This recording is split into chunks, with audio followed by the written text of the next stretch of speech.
Hello mga Kabil Magic.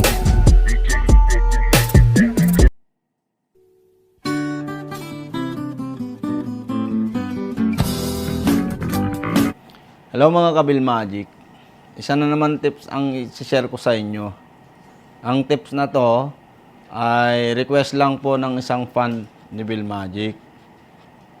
So yung tirang spot daw na hindi babandang mother ball. So ganito lang po yon.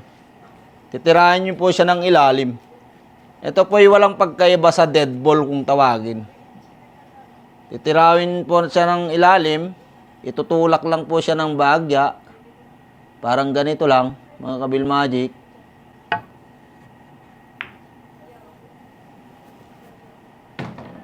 So, yun, mga Kabil Magic.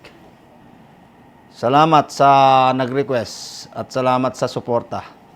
Thank you.